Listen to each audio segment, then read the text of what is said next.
memakai jalur gaib ke negeri tetangga. Para anggota KKB Papua beraksi layaknya Tarjan di hutan belantara. Tim keamanan cukup lakukan hal ini untuk lenyapkan pergerakan mereka. KKB Papua memang lebih banyak bergerak di pedalaman hutan. Dikutip Great dari Tribun Papua, tim gabungan TNI Polri sempat berhasil menemukan tanda-tanda tempat persembunyian para anggota KKB Papua. Bahkan diduga tempat persembunyian yang ditemukan tim gabungan merupakan milik anggota KKB Papua di bawah komando Eganus Kogoya. Namun aparat masih menunggu momen yang tepat untuk menyergap mereka semua. Diketahui pergerakan kelompok kriminal bersenjata KKB Papua dibatasi di semua lini, namun hal ini justru membuat KKB Papua makin nekat. Fakta itu nyata di wilayah tapal batas antara Indonesia dan Papua Nugini di Papua Barat. Dikutip berita dari Tribun Palu, untuk menyeberangi sungai yang membentang panjang di wilayah tersebut, KKB tak menggunakan jalur yang biasa dilalui warga sipil lainnya. Jalur yang digunakan anggota kelompok separatis tersebut adalah jalur jalan tikus, tapi bukan jalan biasa. Jalur jalan tersebut bukan sebagaimana lazimnya jalan darat dengan jejak yang tak bisa dilacak oleh aparat berseragam loreng. Jalur jalan itu bukan juga melalui jalur laut atau sebagaimana yang digunakan para nelayan yang berpemukim di tepi laut atau pinggir sungai. Yang dibuat justru jalur jalan khusus, jalan yang hanya bisa dilewati orang-orang dengan keterampilan khusus. Orang-orang biasa termasuk perempuan dan anak-anak dipastikan tak akan bisa melewati jalur yang dibuka khusus tersebut, sebab tingkat kesulitan terbilang tinggi.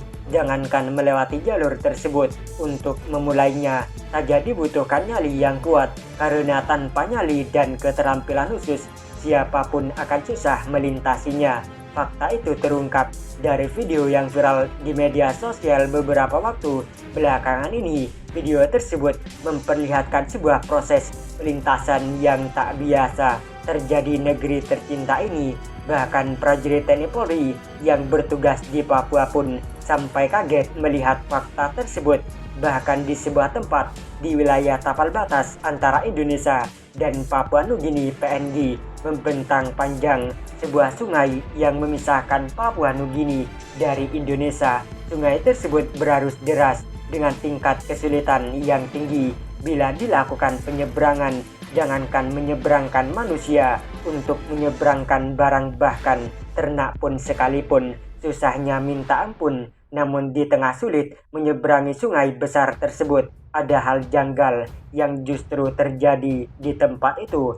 Hal janggal itu adalah para pria dengan ciri-ciri seperti kelompok kriminal bersenjata KKB justru berkeliaran bebas di wilayah tapal batas. Bila sehari sebelum pria tersebut terlihat di wilayah Papua Nugini PNG, pada hari berikutnya orang yang sama justru terlihat berada di wilayah Indonesia. Yang jadi soal adalah bagaimana cara mereka menyerangi sungai nan luas tersebut, karena tubuh mereka tak basah sedikit pun oleh air yang mengalir deras di sungai tersebut. Di sungai tersebut misalnya tak ada jembatan yang dibangun untuk diseberangi, tak ada pula kayu melintang sehingga bisa digunakan. Akan tetapi mengapa para awak KKB sepertinya demikian leluasa keluar masuk Papua Nugini dengan melintasi sungai tersebut? Atas pertanyaan itu, aparat TNI Polri lantas melakukan penelusuran dari muara hingga ke hulu sungai. Dari video yang viral tersebut, tampak jelas aparat penjaga tapal batas negara bekerja siang malam untuk membongkar rute rahasia kelompok separatis tersebut. Dari kerja keras itulah akhirnya terungkap bahwa jalur khusus yang digunakan KKB adalah rute yang tak disangka-sangka oleh siapapun, termasuk prajurit TNI Polri. Jalur jalan khusus tersebut bukan terbuat dari kayu, bukan berpijak di atas tanah, bukan melalui laut atau alur sungai yang beraliran deras. Jalur jalan itu justru dibuat dari seutas tali yang di bagian ujung masing-masing diikat pada pepohonan. Tali tersebut bukan dibuat melintang persis di atas air yang sedang mengalir. Tentu mudah dilihat oleh aparat pengawal tapal batas. tali itu justru melintang pada titik yang sulit dilihat langsung dengan mata. Pasalnya tali itu diikat pada pohon yang tinggi, di mana bagian dahan dan ranting nyaris menyentuh pepohonan yang ada di seberang sungai. Pada titik itulah tali diikat untuk digunakan sebagian alur penyeberangan para anggota kelompok bersenjata. Secara kasat mata, tali itu praktis tak bisa dilihat karena tertutup oleh dahan dan ranting pepohonan. Sementara pada titik lainnya, ada juga tali yang diikat tak terlalu tinggi dari permukaan air sungai.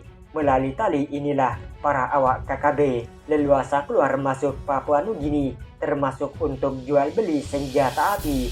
Melihat fakta tersebut, aparat TNI Polri lantas mengambil tindakan tegas terukur. Tindakan itu diambil tatkala menyaksikan para anggota KKB merayap leluasa pada tali. Dari video yang beredar di jagat maya, seorang anggota KKB lebih dahulu merayap sambil membawa senjata api sambil menunggu giliran. Beberapa pria lain terlihat bersabar menunggu di atas pohon dan lainnya di bawah pohon. Saat menyeberangi sungai, para pria itu tetap membawa senjata api. Tampak mereka sangat telaten merayap pada tali yang disiapkan. Posisi para anggota KKB itu sesungguhnya bukan merayap di atas tali, tapi bergelantungan bak serangga. Saat bergelantungan, kedua tangan memegang tali bagian depan, sementara posisi kedua kaki mengaitkan dari atas tali. Saat bergelantungan, tangan dan kaki membuat pergerakan dengan sangat lincah, sehingga tak lebih dari 2 menit mereka sudah berhasil menyeberang. Dari balik teropong itu, prajurit TNI Polri rupanya diam-diam menyaksikan pemandangan tersebut.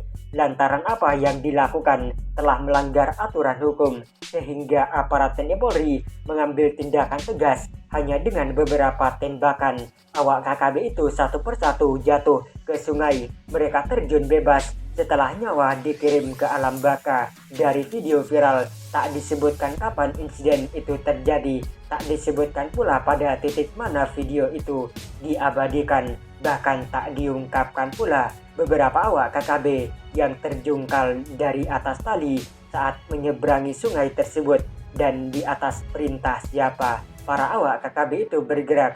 Namun dari fakta yang beredar, KKB sangat aktif dalam mencari dan memasok senjata untuk mendukung perjuangan.